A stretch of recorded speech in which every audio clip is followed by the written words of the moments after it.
to my channel, or welcome if you're new here. My name is Celine, but in this video I am assuming my alter ego Crystal. By the way, Crystal with a K. So today we're going to be talking about essential things that every trashy girl must have. And believe me, there are many, many things. But I'm going to limit myself to 10 because I can get really ahead of myself. And I'd like to, in the future, do a inside my purse type deal, like inside a trashy girl's purse, which I think will be really fun.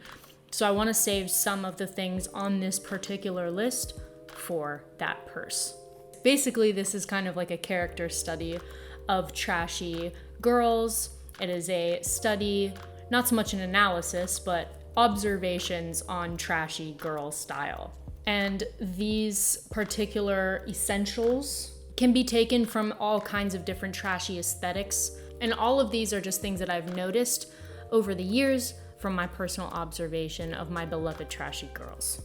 Through film, in my life, women that I've known, and through, of course, Instagram and things like that too. So the top thing that I've noticed in every trashy girl's arsenal is very heavily scented hair products. Always very, very high volume, like mousse. We're talking like rave hairspray. I personally, for this video, used Herbal Essences mousse. Trashy girls always smell incredible. Even if their scent is way too sweet and it's overwhelming, they never smell bad. They always smell good. They're always just like, they smell like they just came straight out of the shower. It's incredible. Any kind of very delicious cotton candy-esque or floral, heavy floral scented hair products, like hairspray or mousse. Maybe like a leave-in conditioner. I could even add into that as well. Second thing on the list I've talked about, lip gloss. Particularly the squeezable tube kind, and just disgusting amounts of it. And usually in varying shades of nude or pink. And of course, clear. Lip gloss is key, particularly because lip gloss plays off of the idea, this theory that I have, that a lot of trashy girls, their aesthetic plays off of old Hollywood glamour. And Hollywood glamour is known for using light interplay, using shadows and light as a means to convey a kind of divinity and beauty in women. It's used as a theatrical element as well. And I've noticed that in trashy girls, everything is shiny, sparkly, their skin has sparkles on it, their jewelry is glinting, their hair is shiny, whatever it is. Lip gloss of any kind is very important, but specifically squeezable tube lip gloss, wherever you can get it, from the dollar store, from Victoria's Secret, wherever. Next thing that you must have as a trashy gal is a cloy perfume. The definition for cloy is something that is disgustingly sweet. We all know what kind of perfumes we're talking about, but to be specific, we can go into such things like Very Sexy by Victoria's Secret, or pretty much any perfume by a company that makes lingerie. Also, I would include in this category is any kind of perfume that you'll see at the drugstore, or one that is promoted by a celebrity such as Britney Spears, Hilary Duff, Mariah Carey. Perfumes like that are great.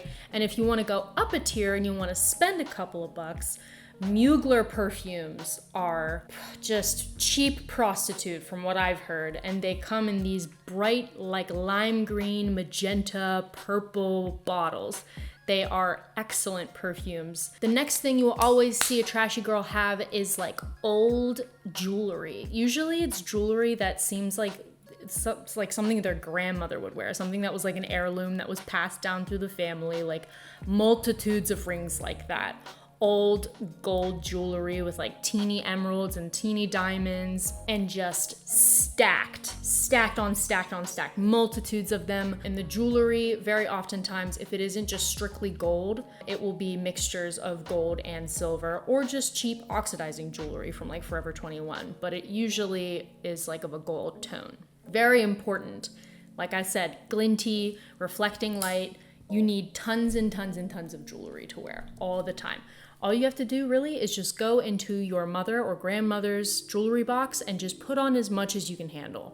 The next thing that every trashy girl has, I've noticed is usually like a signature beverage that they get every single day. Whether or not it's like, maybe not every day, but it's a beverage that they hold in high regard. If it's not every day, it's something that they get to, you know, to treat themselves. So we're talking like venti frappuccinos from Starbucks, the sweetest, most disgusting thing on their menu. She'll have that every single day. Extra sweet. 5 pumps of vanilla, please. Or we're talking like Dunkin' Donuts coffee with like 5 Splendas, tons of creamer, and like, I don't know, hazelnut syrup in there, something like that. But you know, every trashy girl likes her drink served a very, very fucking specific way. In addition to that, we're talking like gas station or movie theater slushies and like raspberry or strawberry or cherry or something like that, or a mixture of them. Snow cones from the pool. And if it's not any kind of beverage, then it'll be a candy of some sort. Definitely like a lollipop, a Jawbreaker, Jolly Ranchers, just like oral fixation, always something. This kind of goes with this idea with trashy, like in regards to like, let's say the perfume, how like trashy girls' perfumes are always like over the top sweet. That's the kind of diet that they have too. Everything is exceptionally salty or really sweet, and it's just like indulgence to the max for everything. I think maximalism has a lot to do with trashy lifestyle and trashy aesthetics. Shit, I lost count of like which one we're on. I think we're on number 5 right now. I'm so sorry I didn't keep count for you guys. I'm sorry. So number 5 would be nails, artificial nails. You know, these trashy girls, if they're getting, you know, trashy girls may be stingy in some ways, but they will spend disgusting amounts of money on things like nails. I know this because my aunt would do this. I remember so many times my aunt talked about how broke she was, but always had a fresh set of acrylics. Never had any problems with that. Always struggling for gas money, but she got those glittery ass French manicured nails. Of course she did. Priorities. So the thing is, any true lover of trashy aesthetics will get the curve. The nail curve. We're talking like a literal like circular curve coming off of the nail, an unnatural artificial nail. When these girls get these done, and I know women today that do this, they ask for the curve on purpose. They don't ask it to be flattened out. The nail needs to be long, absurdly long, to the point where you have to use your nail to type on your keyboard, and it's exceptionally more difficult to type on your phone to text somebody. The curve must be present. The nail curve must be present. Now, as far as the color of the nail, glitter, metallic, something like that, it's usually red, usually French manicure, pink, or turquoise.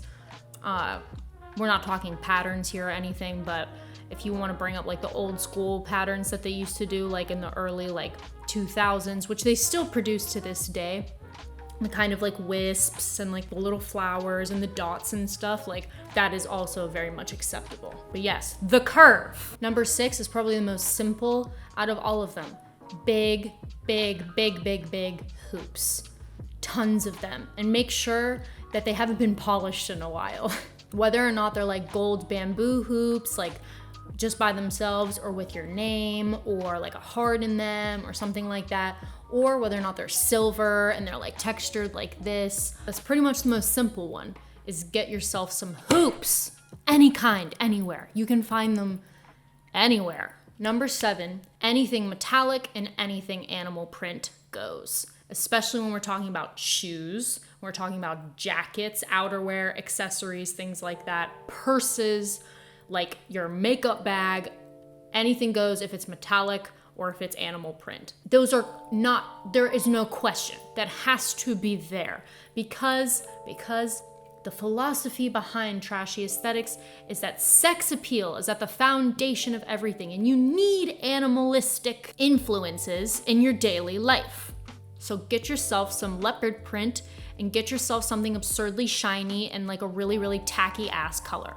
When I say accessories too, when it comes to this, your shoes must be metallic. They just should, or they should just be like a really shitty patent leather, and they must have scuffs on them.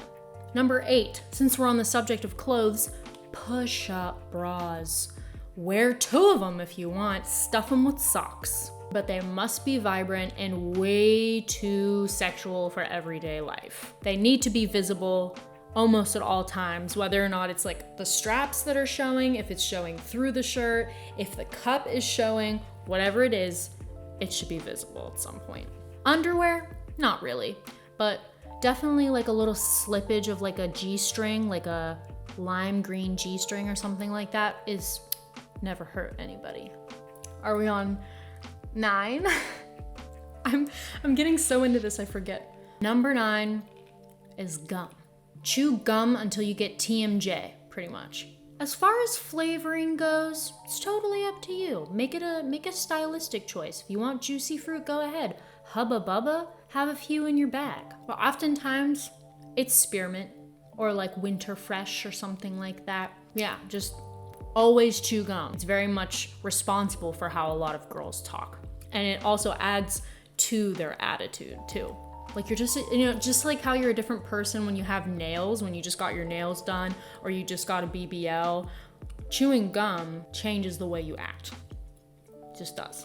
Last thing is one of my favorite stylistic touches, but it's of course not necessary, but it really is just the cherry on top of it all, is certain types of tattoos. I've actually, like, as an artist and my artwork, I have made a motif out of this at this point of tattoos of ex-boyfriends' names, and I'll purposefully cross them out and then put a new one right after it.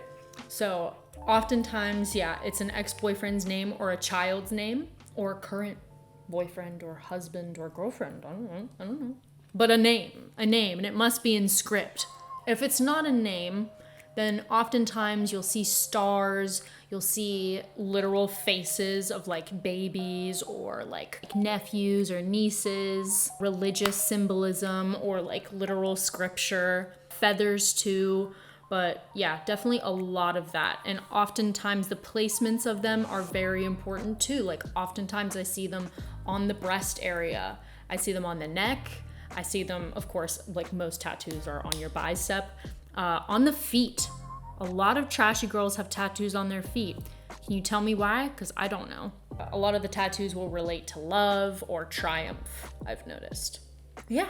All right, that was 10. I think that was 10. I didn't number like the first 5, but I hope you guys had fun because these videos to me, like, honestly, they don't get a lot of views. They don't do as well as my other videos, but they're so fun.